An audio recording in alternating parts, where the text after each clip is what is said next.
MBBS in abroad. Apollo MedSkill 6 years of MBBS program will be completed in 35 lakhs only.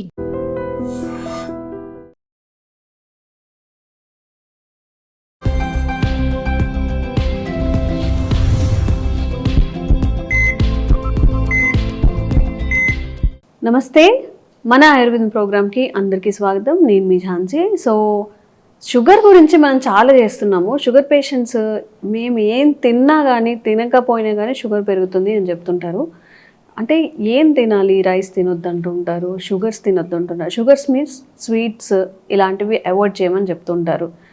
ఏం తినట్లేదండి, నోరు కట్టేసుకున్నా కానీ sugar మాత్రం control అవ్వట్లేదు అంటూ ఉంటారు. అండ్ రీసెంట్గా నేను ఒక మంచి అంటే ఇంతకుముందు షుగర్ వీడియో చేసినప్పుడు ఒక కామెంట్ చూసాను. అసలు అది నిజమా కాదా, షుగర్ అసలు ఎందుకు పెరుగుతుంది, ఎలాంటి ఆహార పదార్థాలు తీసుకోవాలి మాట్లాడదాం. ఈరోజు మనతో ఉన్నారు ఖ్యాతన్ ఆరోగ్య కేంద్రం నుంచి Dilip Kumar garu, expert in Ayurveda, acupuncture and natural sciences. మాట్లాడేద్దాం. నమస్తే అండి. సో కామెంట్ ఏంటంటే, నేను వాటర్ తాగాను, అంటే వాటర్ తాగుతున్నా కానీ నాకు షుగర్ పెరుగుతుంది అని. నాకు నిజంగా నమ్మాలో లేకపోతే ఊరికే కామెంట్ చేస్తారా, ఇది నిజమేనా, నెక్స్ట్ టైం ఖచ్చితంగా అడగాలి అని అనుకున్నాను. వాటర్ తాగితే కూడా షుగర్ పెరుగుతుందా? ఖచ్చితంగా అండి. ఖచ్చితంగా పెరుగుతుందా? ఖచ్చితంగా పెరుగుతుంది. వాటర్కి? ఎస్. వాటర్ తాగితే షుగర్ పెరగడం ఏంటండి? అంటే మన డైజెషన్ సిస్టమ్ని బేస్ చేసుకొని ఉంటుంది ఏదైనా సరే. మీరు ఎగ్జాంపుల్గా మీరు ట్రై చేసి చూడండి. షుగర్ పేషెంట్స్ నా దగ్గర చాలా మంది నేను ఎక్స్పెరిమెంట్ చేసిన వాళ్ళు చెప్తున్నాను. నేను ఒక 20 మంది పేషెంట్ని తీసుకున్నాను. నేను షుగర్ పేషెంట్స్ బాగా హై లెవెల్లో ఉండే షుగర్ పేషెంట్స్ తీసుకున్నాను. అయితే వాళ్ళకు బిఫోర్ ఫుడ్ తినక ముందు టెస్ట్ చేయించాను. అందరికీ రీడింగ్ రాస్తున్నారు అందరూ. అందులో తిన్న తర్వాత 1.5 hours తర్వాత మళ్ళీ టెస్ట్ చేయాలి. ఓకే. ఎవరికి కూడా ఫుడ్ అనేది ఇవ్వకుండా అందరికీ వాళ్ళ కెపాసిటీని బట్టి 1 లీటర్ నుంచి 2 లీటర్ల వరకు వాటర్ తాపించాను. తాపించేసి షుగర్ టెస్ట్కి మళ్ళీ చేయించాను 1.5 hours తర్వాత. 100 ఉండే వాళ్ళకు 160, 180 ఉంది పెరిగింది వాటర్ తాగిన తర్వాత కూడా. 160 100 ఉన్నది 160, 180 దాకా పోయింది. ఓకే. కొంతమందికి 200 అబోవ్ కూడా పోయింది. కొంతమందికి 100, 110 వచ్చింది. అంటే వాళ్ళ జీర్ణశక్తిని బట్టి వాళ్ళు నైట్ ఏం తిన్నారో ఏమో తెలియదు. హెవీ డైట్ తిని ఉంటారు, అది మార్నింగ్కి కూడా ఇంకా డైజెషన్ అయి ఉండదు. దాంట్లో వాటర్ వేసేసరికి ఇంకా షుగర్ లెవెల్స్ అన్నీ కూడా డైల్యూట్ అయ్యి షుగర్ అనేది ఎక్కువ చూపిస్తుంది. మీరు ఒక్కసారి చూడండి, తినక ముందు తిన్న తర్వాత వాటర్ తాగి టెస్ట్ చేసుకోండి. ఆ రీడింగ్ ఎంతవరకు కరెక్ట్ అని అప్పుడు నమ్మండి. చాలా మంది ఏంటి మీరు చెప్పేది, ఇప్పుడు వాటర్ తాగితే కూడా షుగర్ పెరుగుతుంది? ఖచ్చితంగా పెరుగుతుంది. టెస్ట్ చేసుకోండి. టెస్ట్ చేసుకొని కామెంట్ కూడా చేయండి. నాకు మీరు కామెంట్ చేయండి, మీరు ఎక్స్పెరిమెంట్ చేయండి. ఒక 2-3 రోజులు ఎక్స్పెరిమెంట్ చేయండి. ఇది జస్ట్ ఒక 1.5 లీటర్ తాగేసి మూత్రం వస్తుంది, మూత్రంకి వెళ్ళకూడదు. అలాగే మార్నింగ్ టైం మీరు ఎప్పుడు తినకుండా టెస్ట్ చేసుకుంటారు అప్పుడే. ఫాస్టింగ్ లో ఎర్లీ మార్నింగ్ టెస్ట్ చేసుకుంటారు తినక ముందు. ఓకేనా. తినకుండా ఒక 1 to 2 లీటర్ మీ కెపాసిటీని బట్టి తాగేసి మూత్రానికి వెళ్ళకుండా మళ్ళీ టెస్ట్ చేసుకోండి. 100% ఎక్కువ ఉంటుంది. అంటే తగ్గడం అనేది మాత్రం జరగదు. ఎప్పుడు తగ్గుతుంది కూడా చెప్తాను ఇక్కడ మళ్ళీ మీకు. ఎగ్జాంపుల్, ఇప్పుడు తినక ముందు 100 ఉంది అనుకుందాం షుగర్ లెవెల్స్. ఒక 2 లీటర్ వాటర్ తాగిండ్రు. ఓకే. 2 లీటర్ వాటర్ తాగిన తర్వాత 1.5 hours తర్వాత ఆటోమేటిక్లీ యూరిన్ అనేది, బ్లాడర్ అనేది ఫుల్ అవుతుంది. ఆ యూరిన్ పోక ముందే మళ్ళీ చెక్ చేసుకోండి మీరు. ఖచ్చితంగా 100 రీడింగ్ ఉన్నది 150, 200 కూడా వాళ్ళ డైజెషన్ కెపాసిటీ బట్టి 200 వరకు మళ్ళీ ఎక్కువ వస్తుంది. ఓకేనా. వెళ్ళి ఎంబడి బ్లాడర్ ఫుల్ ఉంటుంది కాబట్టి ఎంబడి మూత్రంకి వెళ్ళండి. మళ్ళీ వెళ్ళేసి ఒక 1/2 hour తర్వాత వచ్చి మళ్ళీ చెక్ చేసుకోండి. అంటే పెరిగిన షుగర్ లెవెల్స్ మూత్రంకి వెళ్ళేసి వచ్చే లోపల 50% తగ్గిపోతుంది షుగర్. మూత్రంకి వెళ్ళేసి వచ్చేదానికి ముందు, మూత్రంకి వెళ్ళేదానికి ముందు షుగర్ చెక్ చేసుకోండి. మూత్రం వెళ్ళేసి వచ్చిన తర్వాత ఒక 20 నిమిషాల నుంచి ఒక 1/2 hour మధ్యలో మళ్ళీ చెక్ చేయండి. షుగర్ లెవెల్స్ డౌన్ అవుతాయి. ఈ ఎక్స్పెరిమెంట్ చాలా మందికి తెలియదు. అంతే. ఇంకా అందరు ఏమనుకుంటారు అంటే, ఇంకా నాకు తిన్న తర్వాత షుగర్ 100 ఉన్నది ఒకటి 300కి పోయింది, 200కి పోయింది అని చెప్పేసి కంగారు పడుతుంటారు. కానీ ఇది ఒక నెంబర్ యొక్క మ్యాజిక్. ఇది అంతా కూడా ఒక జరిగే ఏం కాదా, అలాగా జరగడం ఏముండదండి. మన జీర్ణ స్పైక్ అవ్వడం, ఒకసారి లో అవ్వడం ఏముండదు. అంటే మన బాడీలో షుగర్ లెవెల్స్ కావాలి, అదొక మోతాదులో ఉండాలనేది నేచర్ చెప్తుంది. ఇప్పుడు ఇది షుగర్ ఉన్న వాళ్ళకైనా? ఇది షుగర్ ఉన్న వాళ్ళకి ఎక్స్పెరిమెంట్ చేయొచ్చు. ఓకే. అయితే వాటర్ తాగే పద్ధతి ఉందండి. ఎప్పుడు పడితే అప్పుడు వాటర్ తాగేదానికి లేదు. నేను మార్నింగ్ లేచి 1 లీటర్ వాటర్ తాగానండి, నాకు ఫ్రీ మోషన్ అయిపోయింది. మార్నింగ్ టైంలో మోషన్కి వెళ్ళక ముందు వాటర్ తాగితే ఫ్రీ మోషన్ అవుతుంది కూడా, ఓకేనా? అదే మీరు మోషన్కి వెళ్ళి వచ్చిన తర్వాత వాటర్ తాగండి, మీకు మళ్ళీ సెకండ్ టైం మళ్ళీ వస్తుంది. అంటే పెద్ద విద్య కాదు ఇది. కాకపోతే వాటర్ తాగే పద్ధతి ఉంది, తినే పద్ధతి కూడా ఉంది. నేచర్ ఏం చెప్తుంది, ఉదయం 5 గంటల నుండి ఈ 7 గంటల మధ్యలో అంటే పెద్ద పేగు ఈ లార్జ్ ఇంటెస్టైన్ అనేది ఎంటీ కావాలి. మార్నింగ్ తిన్నది, ఆఫ్టర్నూన్ తిన్నది, నైట్ తిన్నది, ఇవంతా కూడా డైజెషన్ అయిపోయి మార్నింగ్ ఫ్రీ మోషన్ అయ్యేదానికి ఒక టైమింగ్ అంటే ఉంది. పల్లెటూరులో చెంబు పట్టుకొని మనం ఒక 5 to తెల్లవారుజామున వెళ్తాం, దాని తర్వాత వెళ్ళరు. చూడండి బాగా అబ్జర్వ్ చేస్తే నేచర్ న్యాచురల్గా చెప్తుంది ఒక టైమింగ్లో వెళ్ళండి అని చెప్పేసి. ఈ తెల్లవారుజామున ఎవరైతే మోషన్కి వెళ్తారో వాళ్ళు హెల్దీగా ఉంటారు 90%. అంటే ఈ సిస్టమ్ని ఎప్పుడైతే బ్రేక్ చేస్తారో, ఈ 5 to 7 మధ్యలో ఎప్పుడైతే టైమింగ్ బ్రేక్ చేసి మిగతా టైంలో మోషన్కి వెళ్తారో వాళ్ళు ఖచ్చితంగా ఏదో ఒక క్రానిక్ డిసీజ్తో బాధపడుతూ ఉంటారు. అంటే అందరూ కాదు, కొంతమంది ఇమ్యూనిటీ పవర్ బాగుండే వాళ్ళకు కొంతవరకు బాడీ బాగానే ఉంటుంది. కానీ క్రానిక్ డిసీజ్ ఒక్క రోజులో రాదండి. 1 నుంచి 5 నుంచి 10 సంవత్సరాల మధ్యలో డైజెషన్ సిస్టమ్ బాగాలేకపోతే క్రానిక్ డిసీజెస్ వస్తాయి. అంతే తప్ప ఒక్క రోజులో ఏ క్రానిక్ డిసీజ్ కూడా రాదు. మన సిస్టమ్ మారాలి, మన మైండ్ సెట్ మారితే తప్ప క్రానిక్ డిసీజ్ రాదు. అలవాట్లు మారుతుంటాయి. టైం కానీ టైంలో తినడం, టైం కానీ టైంలో వాటర్ తాగడం, ఇలాంటి పద్ధతుల వల్లనే మనకు రోగాలు ఎక్కువ తక్కువ అవుతున్నాయి తప్ప అసలు నేచర్ని కానీ ఎప్పుడైతే ఫాలో చేస్తే, ఆయుర్వేద వైద్య విధానం, ఆయుర్వేద మూలం ఎప్పుడైతే ఈ మూలాల్ని మనం అబ్జర్వ్ చేసేసి దాన్ని ఫాలో చేస్తామో ఎంత క్రానిక్ డిసీజ్ అయినా చాలా ఈజీగా తగ్గించుకోవచ్చు అనమాట. ఈ అవేర్నెస్ లోపం వల్లనే చాలామంది వాటర్ తాగినా నాకు నేను తినకుండానే నాకు షుగర్ లెవెల్స్ పెరుగుతున్నాయని చెప్పేదానికి వాళ్ళ డైజెషన్ సిస్టమ్ బాగాలేనప్పుడు మాత్రమే ఇలా షుగర్ లెవెల్స్ పెరుగుతుంటాయి. దాన్ని చూసి కంగారు పడి నాకేదో అయిపోయిందని అనుకోవడం కరెక్ట్ కాదు.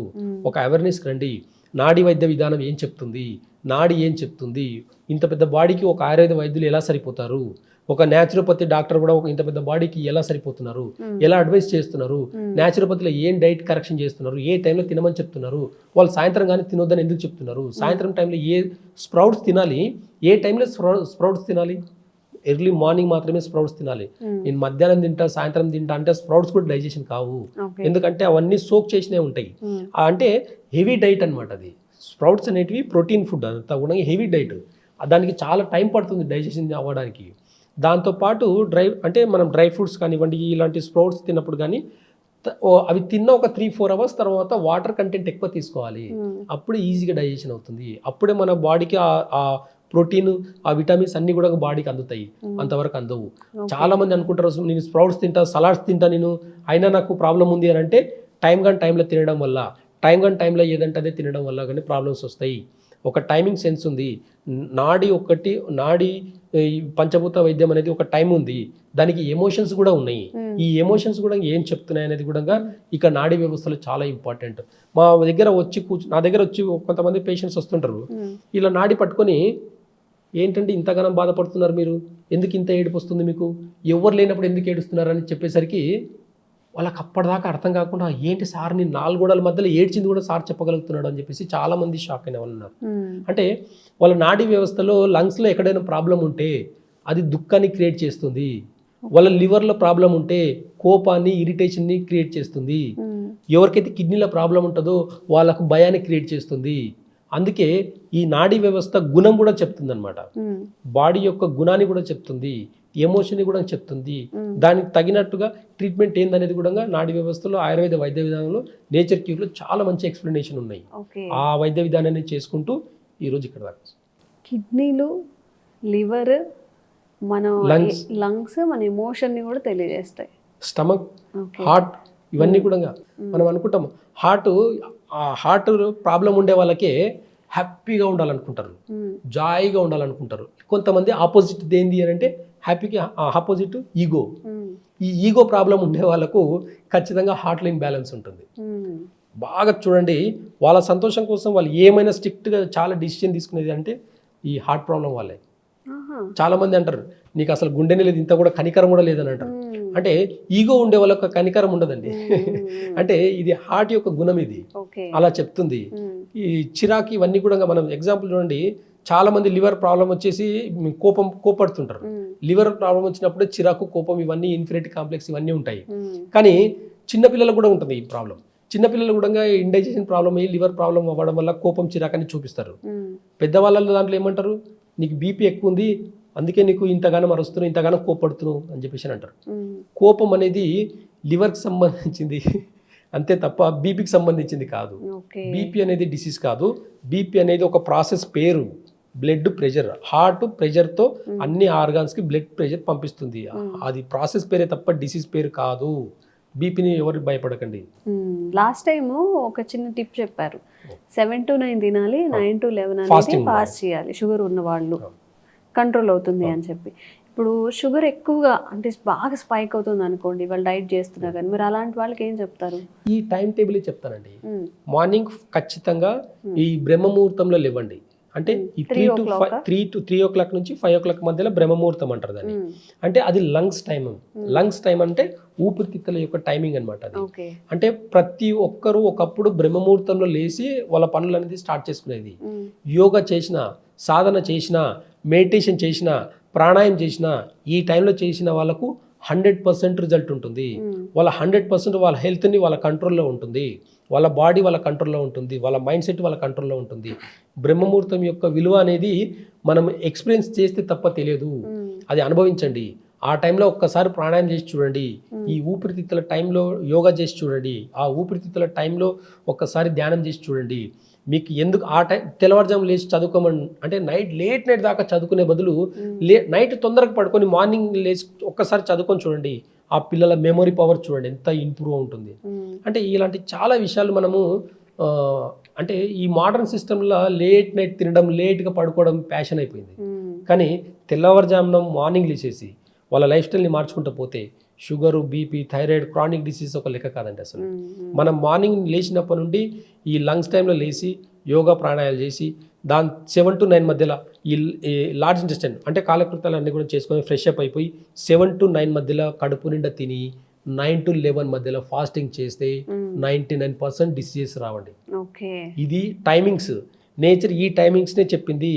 కరెక్ట్గా మనం ఆలోచిస్తే 30-40 ఏళ్ళ కింద ఈ టైమింగ్ ప్రతి ఒక్కరు ఫాలో చేసిండ్రు. ఈ టైం టేబుల్ ఎప్పుడైతే డిస్టర్బ్ అయిందో షుగర్ పేషెంట్స్ 100లో 10 మంది ఉండేది, ఈరోజు 90 మంది ఉన్నారు. రీజన్ ఏంటి అంటే టైంలో తినడం వల్లనే sugar levels up and down అవుతున్నాయి. షుగర్ లెవెల్స్ ఎప్పటికీ కంట్రోల్ అవ్వట్లేదు. ట్యాబ్లెట్ తీసుకున్న, ఇన్సులిన్ తీసుకున్న, పెద్ద పెద్ద డాక్టర్లతో వెళ్ళినా కంట్రోల్ కాకపోవడం రీజన్ ఏంటి అంటే టైంలో తినడం, ఇండైజెషన్ ఫుడ్ ఎక్కువ తినడం, లేట్ నైట్ ఫుడ్ లేట్ నైట్గా ఈజీ డైజెషన్ ఫుడ్ కాకుండా హెవీగా తినడం వల్లనే ఈ షుగర్ లెవెల్స్ అనేటివి ఎక్కువ తక్కువ అవుతున్నాయి. క్రానిక్ డిసీజ్కి రూట్ కాజ్ అంటే టైం తినడమే మన క్రానిక్ డిసీజ్కి రూట్ కాజ్. ఓకే, ప్రత్యేకంగా మీరు నాడీ వైద్యాన్ని ముందుకు తీసుకెళ్తున్నారు, నాడీ వైద్యాన్ని ఎక్కువగా ప్రాక్టీస్ చేస్తున్నారని మా వరకు వచ్చింది. సో అసలు ఈ నాడీ వైద్యాన్ని ఎంచుకోవడంలో అంటే మీ మోటివ్ ఏంటి? అంతరించిపోతుంది లేదా తక్కువ ఖర్చు అందరికీ అందించాలనే మోటివా, లేకపోతే ఇంకేదైనా బిహైండ్ ఏమైనా ఉందా? అంటే స్ట్రాంగ్ రీజన్ వచ్చేసి ఇక్కడ మై సెల్ఫ్. నాకు ఒక 20 years బ్యాక్ షుగర్ వచ్చింది. అప్పటికి నేను మంచి మెడికల్ ఫీల్డ్లోనే ఉన్నా, కాకపోతే ట్యాబ్లెట్ వేసుకునేది, తగ్గకపోయేది కాదు. ఎంతసేపు ట్యాబ్లెట్ వేసుకునేది. నా అలవాట్లు ఎలా ఉండేదంటే టైంకి నిద్ర కానీ ఫుడ్ కానీ టైంకి ఉండేది కాదు, బిజీ లైఫ్ ఉండేది. ఇంకా డబ్బులే లోకేమన్నట్టు బతికినట్టు రోజులు అనమాట. అలాంటి టైంలో ఎన్ని ట్యాబ్లెట్లు వేసుకున్నా సరే షుగర్ అనేది కంట్రోల్ కాకపోయేది.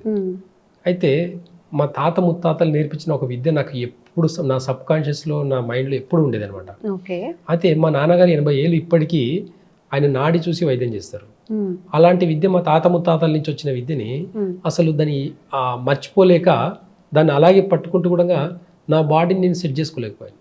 వన్స్ ఎప్పుడైతే నాడీ వైద్యం నా మీద నేను ఎక్స్పెరిమెంట్ చేసుకుని నా నాడీ ఏం చెప్పింది, నేను అసలు ఎందుకు షుగర్ తగ్గట్లేదు, ఇవన్నీ ఎక్స్పెరిమెంట్లకు మంచి డీప్ రీసెర్చ్కి వెళ్ళిన తర్వాత ఒక సొల్యూషన్ దొరికింది. నా బాడీలో నా నాడీ వ్యవస్థను బట్టి నా లైఫ్ స్టైల్ నేను మార్చుకున్నాను. ట్యాబ్లెట్ మానేశాను.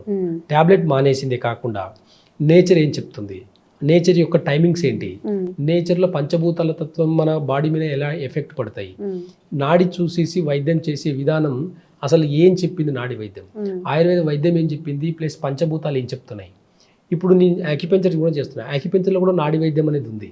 ఆ యాక్యుపెంచర్లో నాడి వైద్యం ఏం చెప్తుంది, ఇవన్నీ బేస్ చేసుకొని చూస్తే నాకు షుగర్కి పర్మనెంట్గా సొల్యూషన్ దొరికింది. ఓకే. అందుకని నా లైఫ్లో రియలైజ్ అయింది కాకుండా ఇది ఇంకా 10 మందికి చేయాలి అనే ఉద్దేశంతో మా తాత ముత్తాతలు చేసిన వైద్యాన్ని నేను మళ్ళీ ముందుకేసుకుంటూ మొత్తం మళ్ళీ మా నాన్న దగ్గర ఉండి అన్ని స్టడీ చేస్తూ ఈ వైద్యాన్ని అంటే మన ప్రజలకు కావాలి ఇలాంటి వైద్య విధానం ఒకటి ఉందనేది కూడా చాలా మందికి తెలియదు.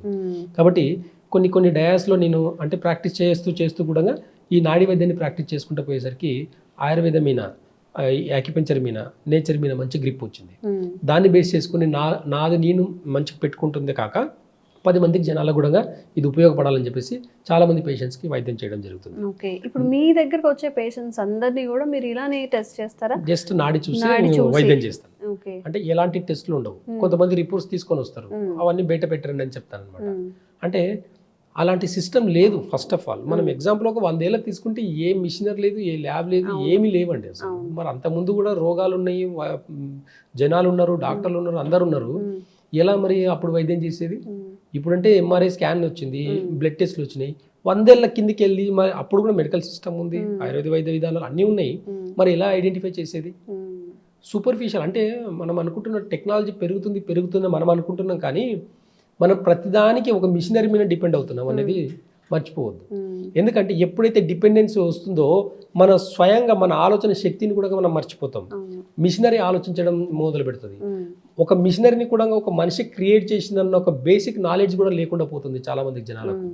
అంటే ఒక షుగర్ టెస్ట్ మిషన్ కనుక్కొని షుగర్ ఇంత ఉందని చెప్తుంది, కానీ నాడి పట్టుకుంటే మీ షుగర్ లెవెల్స్ ఎలా ఉన్నాయి, మీ డైజెషన్ సిస్టమ్ ఎలా ఉంది, ఎందుకు మీకు sugar level up and down అవుతున్నాయి, నాడి పట్టుకుంటే చెప్పొచ్చు. ఎందుకు నాడి పట్టుకునేంబడే మీకు బీపీ ఎక్కువ ఉంది, మీకు కొలెస్ట్రాల్ ఉన్నాయి, మీకు హార్ట్ మీద ఇంత ప్రెషర్ ఉంది, బ్రెయిన్ మీద ఇంత ప్రెషర్ ఉంది అని నాడీ వ్యవస్థను బేస్ చేసుకొని చెప్పగలుగుతున్నాం. అంటే చూస్తూ ఒకటే పనిగా అంటే టెక్నాలజీ మీద డిపెండ్ అవ్వకుండా ఎప్పుడైతే మనం జీవిస్తామో, ఎప్పుడైతే నేచర్కి మనం దగ్గరగా ఉంటామో, ఎప్పుడైతే మనం ఈ ఆయుర్వేద మూలాలు ఏవైతే ఉన్నాయో అవన్నింటినీ మనం అవపోసన పడితే ఖచ్చితంగా మనకు ఒక రూట్ కాజ్ దొరుకుతుంది. ఆ రూట్ కాజ్ బేస్ చేసుకునే నేను నాడీ వైద్యం అనేది చేయడం జరుగుతుంది. కోల్డ్ నుంచి క్యాన్సర్ వరకు గుర్తించి ఎలాంటి ప్రాబ్లమ్స్ అయినా చాలా సులువుగా తగ్గించే వైద్య విధానం అనేది ఈ ఆయుర్వేదలో ఈ నేచర్లో ఉంది అనేది అవగాహన అనేది జనాలకు కావాలి. ఓకే. మీరు అన్నట్టు పట్టుకుంటేనే షుగర్ ఎంత ఉందో తెలియచ్చు, క్యాన్సర్ వరకు కూడా చూడొచ్చు అంటున్నారు. మరి మెడికేషన్ తర్వాత ఇప్పుడు మెయిన్ ప్రాబ్లం అక్కడే వస్తుంది కదా. అయితే మెడికేషన్ దీనిలో ఎలా ఉంటుందంటే ఎగ్జాంపుల్ ఇప్పుడు ఒక కిడ్నీ బాగాలేదనుకోండి, కిడ్నీ పని ఏంటి? బ్లడ్ని ప్యూరిఫై చేయడం. ఆ బ్లడ్ ఎప్పుడైతే ప్యూరిఫై అవ్వదో అక్కడ ఏం తయారవుతుంది? ఆ బ్లడ్లో ఉండే ఇన్ఫెక్షన్స్ ఎక్కడెక్కడ డిపాజిట్ అవుతున్నాయి, ఆ ఇన్ఫెక్షన్స్ అంతా కూడా ఒక టిష్యూని పాడు చేస్తుందా, ఒక ఆర్గాన్ని ఏమైనా పాడు చేస్తుందా? ఆ చెడిపోయిన బ్లడ్ సిస్టమ్ని మనం ఒక లివర్కి బాగాలేదనుకోండి, లివర్ దగ్గర ఆ బ్లడ్ అంతా కూడా చెడిపోయిన బ్లడ్ అంతా లివర్ చుట్టూ పేరుకుపోయిందంటే లివర్ క్యాన్సర్ వస్తుంది, లివర్ సోరేజ్ అంటే చాలా డిసీజెస్ ఉన్నాయి ఇలా. అంటే కొన్ని డిసీజెస్ ఎట్లా ఉంటాయంటే ఈ ఎప్పుడైతే బ్లడ్లో ప్యూరిఫై ఎప్పుడైతే ప్రాపర్గా జరుగుతుందో ఎలాంటి డిసీజ్ ఉండదు. ఎప్పుడైతే బ్లడ్లో ఇన్ఫెక్షన్స్ వస్తాయో ఒక్కొక్క సెల్లు, ఒక్కొక్క టిష్యూ, ఒక్కొక్క ఆర్గన్ డ్యామేజ్ అవుతుంది. ఆయుర్వేద వైద్య విధానం ఏం చెప్తుంది అంటే, నాడీ వ్యవస్థ ఏం చెప్తుంది అంటే, నాడి పట్టుకుని వెంబడే మనకు ఆ రూట్ కాజ్ తెలుస్తుంది. ఎక్కడ? కిడ్నీలో ఇన్ఫెక్షన్స్ వస్తుంది అంటే కిడ్నీ అంటే ప్రాపర్గా బ్లడ్ అనేది ప్యూరిఫై చేయలేకపోతుంది. ఎలా అయితే కిడ్నీ నార్మల్ ఫంక్షన్ చేస్తుంది దానికి రూట్ కాజ్ కనుక్కుంటుంది. కనుక్కొని కిడ్నీకి సంబంధించిన కొన్ని మూలికలు ఉంటాయి. ఎగ్జాంపుల్ పల్లేరు అని ఉంటుంది, చిన్న పల్లేరు, పెద్ద పల్లేరుకాయ అంటాం, అది చాలా అరుదుగా దొరుకుతుంది. ఆ పౌడర్ని రెగ్యులర్గా తీసుకుంటే కిడ్నీకి సంబంధించిన ప్రాబ్లమ్స్ అన్నీ కూడా పోతాయి. అంత మిరాకిల్ జస్ట్ ఒక సీడ్ అనమాట. ఒక చిన్న సీడు, చిన్న పల్లేరు కానీ ఇట్లా ఏనుగు పల్లేరు కానీ అంటాం, గుచ్చుకుంటాయి అంత. అదొక్కటి కిడ్నీని బ్లడ్ని ప్యూరిఫై చేయడమే కాకుండా కిడ్నీకి స్ట్రెంత్ అని ఇస్తుంది. ఎప్పుడైతే ఆ బ్లడ్ సెల్స్ అన్ని మారింది అనుకోండి, ఆటోమేటిక్గా కిడ్నీకి సంబంధించిన ఒక 100 రోగాలు కూడా మటుమాయమైపోతాయి. ఆ రూట్ కాజ్ చెప్తుంది అనమాట నాడీ వైద్య విధానం అనేది. లోపల ఉండే పంచభూత తత్వాన్ని బేస్ చేసుకొని, వాత పిత్త కఫాన్ని బేస్ చేసుకొని రూట్ కాజ్లో ఎక్కడ ప్రాబ్లం ఉంది దానికి మాత్రమే వైద్యం చేయాలని చెప్తుంది. దాని రూట్కి మాత్రమే మెడిసిన్స్ ఇస్తుంది అనమాట. కాబట్టి మనకు కొన్ని తెలిసో తెలియక కొన్ని సిమ్టమ్స్ ఉంటాయి లోపల, కానీ చెప్పడం రాదు, అవి సెన్స్ అవ్వడం రాదు. చాలా మంది ఏం చేస్తారంటే, నేను లివర్ టెస్ట్ చేసుకున్న బాగానే ఉంది కానీ జాండీస్ ఉంటాయి. కొంతమంది కిడ్నీ టెస్ట్ బాగానే చేసుకుంది, కిడ్నీ టెస్ట్ నాకు బాగానే ఉందండి, బ్లడ్ టెస్ట్ చేసుకున్నా, కిడ్నీ టెస్ట్ చేసుకున్నా, నార్మల్ ఉందండి, మీరు కిడ్నీ ప్రాబ్లం ఉందంటున్నారు అని అంటే మళ్ళీ కిడ్నీకి రిలేటెడ్ సంబంధించిన బోన్ డెన్సిటీ తగ్గిపోతుంది, బ్లడ్లో ఇన్ఫెక్షన్స్ వస్తాయి. ఇవన్నీ రూట్ కాస్ ఎక్కడ అని చెప్పేసి చూస్తే కిడ్నీలో ఉంటుంది. కానీ కిడ్నీ టెస్ట్ చేసేసి నార్మల్ ఉంటుంది. చాలామంది నా దగ్గరికి వచ్చే పేషెంట్స్, సార్ నేను అన్ని టెస్టులు చేయించిన సార్ నార్మల్ ఉంది, కానీ నాకు బ్యాక్ పెయిన్ మాత్రం తగ్గుతలేదు. బ్యాక్ పెయిన్ తగ్గాలంటే ఒక డైజెషన్ సిస్టమ్ బాగుంటే సరిపోతుంది. ఒక డైజెషన్ సిస్టమ్ ఎప్పుడైతే బాగుంటుందో 90% డిసీజెస్ కూడా రాకుండా ఉండేదానికి అవకాశం ఉంటుంది అనమాట. ఎప్పుడైతే డైజెషన్ సిస్టమ్ పాడవుతుందో 90% డిసీజెస్ వచ్చేదానికి రెడీగా ఉంటుంది. ఈ అవేర్నెస్ అనేది రావాలి. డైజెషన్ మీద మనకు ఒక అవేర్నెస్ వచ్చింది అనుకోండి, మనం ఏం తింటున్నాం, ఎలా తింటున్నాం, ఏ టైంలో తింటున్నాం, ఏ టైంలో నిద్రపోతున్నాం అనేది ఒక అవగాహన కూడా వస్తుంది అనమాట. నేచర్ అనేది ఇదే చెప్తుంది, నాడీ వ్యవస్థ కూడా ఇదే చెప్తుంది, ఆయుర్వేద వైద్యం కూడా ఇదే చెప్తుంది. ఓకే, అసలు ఎలా తినాలో ఎలా పడుకోవాలో అంటే టైమింగ్స్ ఉంటాయా? ఇక్కడ చేయాలి, నేచర్ కనెక్ట్ చేయాలని చెప్పి. ఖచ్చితంగా అండి. ఇప్పుడు ఎగ్జాంపుల్ గా దానికి ఒక టైమింగ్ చెప్తాను నేను. నేచర్ ఏం చెప్తుంది, సింపుల్ లాజిక్ మీద చూద్దాం. ఓకే, పల్లెటూరులో ఇప్పటికీ చెంబు పట్టుకొని బయటికి వెళ్తారండి. ఏ టైంకి వెళ్తారు? అర్లీ మార్నింగ్ అంటే తెల్లవారుజామునే వెళ్ళిపోతారు. 5 గంటల నుండి 7 గంటల వరకు లార్జ్ ఇంటెస్టైన్ యొక్క టైమింగ్ అనమాట అది. అంటే ఉదయమే నేచర్ ఆ యొక్క లార్జ్ ఇంటెస్టైన్ని క్లీన్ చేసుకోవాలి మనము. ఈ కాలకృత్యాలు అన్ని కూడా ఆ టైంలో వెళ్ళాలని నేచర్ చెప్తుంది. తెల్లవారుజామున చెంబు పట్టుకొని బయటికి వెళ్ళిపోయేది.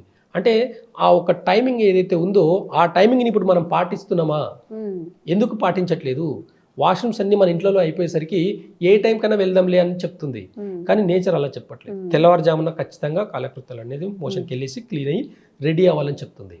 అంటే ఈ 7 to 9 మధ్యలో స్టమక్ టైం ఎప్పుడైతే ఫ్రీగా మోషన్కి వెళ్ళేసి వచ్చి ఇంటికి వచ్చి ఫ్రెష్ అప్ అయిపోయి ఎంబడే, పల్లెటూరులు ఇప్పటికి చూస్తే రైతులందరూ కూడా ఎంబడే మంచిగా సాలిడ్గా తింటారండి. వాళ్ళు బ్రేక్ఫాస్ట్లు ఇడ్లీలు దోశలు తినారండి. ఇప్పటికి కూడా వాళ్ళు అన్నం వేసుకొని మంచిగా కడుపు నిండా కారం వేసుకొని అయినా సరే కడుపు నిండా తింటారు. ఏ మాత్రం కొద్దిగా తక్కువ తినరు. మార్నింగ్ టైంలో హెవీగా తింటారు. ఈ ఎప్పుడైతే స్టమక్ టైంలో మనం కడుపు నిండా తింటామో డే అంతా ఏదో ఒక వర్క్ చేస్తుంటాం కాబట్టి ఈ యాక్టివిటీలా మన జఠరాగ్ని అనేది యాక్టివేట్ అయ్యి జీర్ణం అవుతుందండి. ఎప్పుడైతే ప్రాపర్గా మనం తిని ఏదో ఒక యాక్టివిటీలో ఏదో ఒక పని మీద ఉన్నప్పుడు జీర్ణశక్తి అనేది చాలా ఫాస్ట్గా పనిచేస్తుంది. కాబట్టి ఈజీగా డైజెషన్ అవుతుంది. డైజెషన్ ఈజీగా అవ్వడం వల్ల ఎలాంటి క్రానిక్ డిసీజెస్ అనేటివి రావు. నేచర్ ఇది చెప్తుంది. కానీ ఎంతమంది పాటిస్తున్నారండి ఈ టైమింగ్స్ని? ఈ టైమింగ్స్ యొక్క విలువ నేచరే చెప్తుంది. మనం అసలు లేచే వరకు 9-10 అయిపోతుంది. చీకటి అవుతుందంటే చూడండి, పశువులన్నీ సాయంత్రం అవుతుందంటే పశువులన్నీ ఆటోమేటిక్గా షెడ్కి వెళ్ళిపోతాయి. వెళ్ళేసి తినవండి. ఇంకా నైట్ పూట ఏ ఆవులన్నా తిన్నాయా? ఏ జంతువులు నైట్ పూట తింటున్నాయా? చూడండి, ఒకసారి అబ్జర్వ్ చేస్తే నైట్ టైంలో ఏ ఎనిమల్స్ కూడా తినవండి, ఒక మనుషులు తప్ప. అర్థం చేసుకోవాలి. నైట్ టైంలో తినడం వల్ల, నైట్ టైంలో హెవీ డైట్ చేయడం వల్ల ఎన్ని అనర్థాలు వస్తున్నాయి అనేది ఒక అవేర్నెస్కి రండి. ఎప్పుడైతే నైట్ టైంలో లైట్ వెయిట్ ఫుడ్ అంటే ఈజీగా 1 hourలో 2 hours డైజెషన్ అయ్యే ఫుడ్ తీసుకుంటే ఎలాంటి డిసీజెస్ లేవండి. ఓకే, చూడండి, చాలా మంది హెల్దీగా ఉన్న వాళ్ళు కూడా ఒక 1 year 2 years లేట్ నైట్స్ తినడం, లేకపోతే ఎక్కువగా బయట దొరికే జంక్ ఫుడ్ తినడం వల్ల షుగర్ వచ్చిందని కానీ, లేకపోతే కొంచెం హెల్త్ ఇష్యూస్ ఫేస్ చేస్తున్నాము, హెల్త్ ప్రాబ్లమ్స్ అని కూడా చెప్తూ ఉంటారు. నిజంగా మనం ఎప్పుడు తినాలి, ఏం తింటున్నాము, ఎప్పుడు పడుకుంటున్నాము, దీని మీద చాలా వరకు డిపెండ్ అయి ఉంటాయి అన్ని డిసీజెస్ కూడా. సార్ ఏవైతే మెన్షన్ చేశారో వాటిని పూర్తిగా అవాయిడ్ చేయండి, మనకి బ్యాడ్ హ్యాబిట్స్ అనేవి.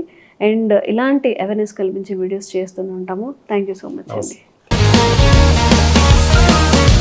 Sir, one life lesson what medicine has taught you. Whatever you can do without expecting. But I really believe మన పాజిటివ్ యాటిట్యూడ్ ఉంటేనే మనం ఏదైనా సాధించగలం. గట్ని మనం కరెక్ట్గా డీల్ చేసినట్లయితే అది మనకి పాజిటివ్ హార్మోన్స్ని రిలీజ్ చేస్తుంది. షుగర్ వచ్చిన వాళ్ళ పరిస్థితి ఏంటి? పొట్ట దగ్గర పెరిగితే దాన్ని ఆండ్రాయిడ్ అంటారు, ఆండ్రాయిడ్ ఫోన్ కదా. అసలు థాట్స్ ఎందుకు వస్తాయి? బ్రెయిన్ డెడ్ అంటే దానికి ప్రపంచం అంతా కూడా కొన్ని నిర్దిష్టమైనటువంటి లక్షణాలు. మానసికంగా ధైర్యంగా ఉంటే క్యాన్సర్ జయించవచ్చు. You are a doctor for a cause sir, అంతే. వాళ్ళకి వచ్చిన ఆదాయం కాకుండా ఫ్రీ సర్వీస్ ఎంతమందికో చేస్తారు.